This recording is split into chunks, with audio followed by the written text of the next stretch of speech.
Olá, tudo bem? Eu sou a Juliana e esse é o Nosso Papo, um podcast que fala sobre emoções, conhecimento, espiritualidade e tudo mais que toca nos nossos corações. A nossa proposta é trazer para cá conversas corajosas e restauradoras. E aí, você está preparado para o nosso exercício semanal de coragem e empatia? Hoje a gente vai conversar sobre compaixão. A principal barreira na hora de praticar a compaixão é o nosso medo de colocar limites e responsabilizar o outro. Esse medo ele é muito importante porque ele acaba colocando em xeque, né, a nossa necessidade de aceitação, que é uma das nossas necessidades mais básicas, né? Quem já estudou aí a pirâmide de Maslow pode entender mais, né? A gente tem lá na base as necessidades fisiológicas e abaixo ainda dessas necessidades fisiológicas a gente tem a aceitação e tem o amor. Estou explicando isso para vocês entenderem como é importante, né? De onde que a gente está falando quando entra nesse aspecto, né, do medo de colocar limite e de responsabilizar as outras pessoas. Então, na verdade, a gente está falando do medo de não ser aceito, né? Então, até aqui tudo bem. Como que a gente faz para a gente exercitar essa compaixão? A compaixão, ela precisa estar num lugar de igualdade, né? Não é possível a gente praticar compaixão se a gente estiver se sentindo superior ou inferior a qualquer pessoa. Isso porque quando a gente, né, se sente ou superior ou inferior, a gente entra numa relação de forma desigual e muitas vezes, né, a gente se comporta como um curador ou como como quem cuida ou quem necessita de ser cuidado. E essa diferença já impossibilita a compaixão de ser praticada. Quando a gente pratica a compaixão, a gente está falando daquela pessoa que segura a nossa mão e que está com a gente. Ela não quer ensinar, ela não quer corrigir nada, ela só vai estar ali. Nesse momento é importante a gente falar sobre a definição da compaixão, né? Eu gosto muito de trazer para cá a definição das palavras, ainda que essas definições gerem muitas controvérsias, eu acho que é importante, né, essa discordância, não tem problema nenhum com isso.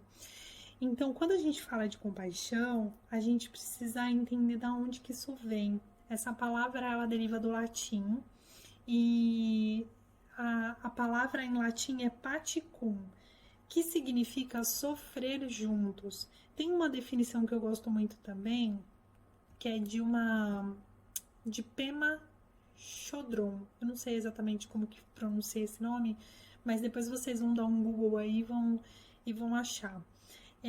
Ela fala o seguinte: a prática da compaixão é desafiadora. Ela envolve aprender a relaxar e permitir nos envolver gentilmente em direção daquilo que nos assusta. Então vocês percebem que tem aí, né, o medo da gente estar com a nossa vulnerabilidade, estar com aquilo que nos assusta. De novo, né? A gente só é capaz de curar uma dor quando a gente atravessa por essa dor. Então é necessário muita compaixão com a gente mesmo, com a pessoa da qual a gente se relaciona e com o mundo quando a gente está disposto a transformar alguma realidade. Bom, é por isso que a compaixão, né, não costuma ser a nossa principal resposta quando acontece qualquer coisa na vida. Ao contrário disso, a nossa cultura, ela incita, né, que a gente se proteja do outro. Então, quando acontece qualquer tipo de situação, a nossa primeira reação não é exercitar a nossa compaixão. Pelo contrário, é a gente se defender, é não se envolver, não se misturar com aquilo.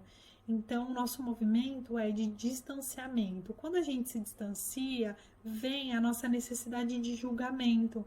Então, a gente julga ser melhor ou pior do que aquilo. se aquilo é bom ou se é ruim, né? Então vem essa comparação que gera esse distanciamento e, e essa diferença, né? Quando a gente faz essa diferença entre eu e a coisa, o assunto ou a pessoa, eu tô me desigualando a ela. E a compaixão, ela só existe nas relações que são iguais. Lembra aquilo que eu acabei de falar?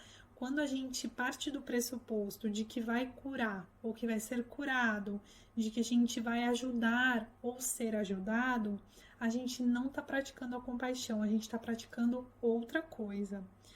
Às vezes a gente também, né, recorre, ao invés da gente se distanciar e ficar lá naquela necessidade de se afastar mesmo, a gente recorre a outras estratégias, né? A gente fica buscando a vítima ou um culpado. Então, assim, a culpa por isso ter acontecido foi de fulano de tal, ou a culpa foi daquela coisa que aconteceu antes.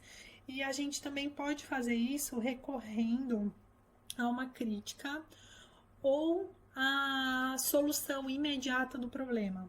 Então, todas essas formas são estratégias que a gente adota dentro dessa nossa cultura, né, para não entrar em contato com o sofrer, com a dor da outra pessoa. E, gente, é tão importante falar disso porque quando a gente não exerce a nossa compaixão com a gente mesmo e com as outras pessoas, a gente acaba criando, né, ou fortalecendo vínculos que não são saudáveis.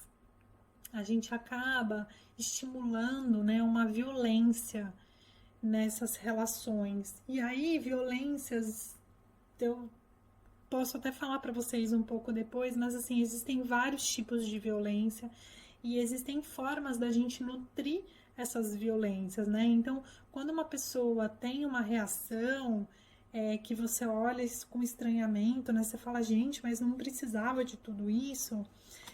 A gente não sabe o quanto de violência essa pessoa foi submetida antes de chegar nessa reação, né? O quanto que ela tá desnutrida dela mesma, de todas as necessidades que ela tem para chegar no ponto que ela chegou. Então, essa prática da compaixão, ela só se torna real quando a gente enxerga a humanidade do outro, quando a gente percebe que somos iguais e compartilhamos das mesmas vulnerabilidades, da mesma humanidade. Eu acho que essa é a melhor palavra para a gente citar. Somente quando a gente conhece, né, a nossa sombra, a nossa própria escuridão, é que a gente é capaz de estar com o outro na escuridão dele, né? Porque senão a gente não está ali. A gente só vai dar conselho, vai falar coisas que às vezes nem ajuda, porque se a pessoa estiver, por exemplo, envergonhada, quanto mais você falar para ela, não, para com isso, você não precisa disso, mais você afunda a pessoa, né? Isso não é exercitar compaixão. É muito contrário de compaixão.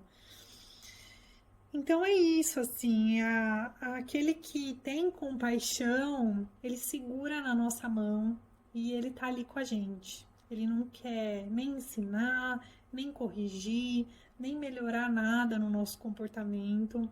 Ele só tá ali experienciando com você, atravessando junto com você as dores, né, dos seus sentimentos negativos, a experiência que você tem de vivenciar esse sentimento negativo.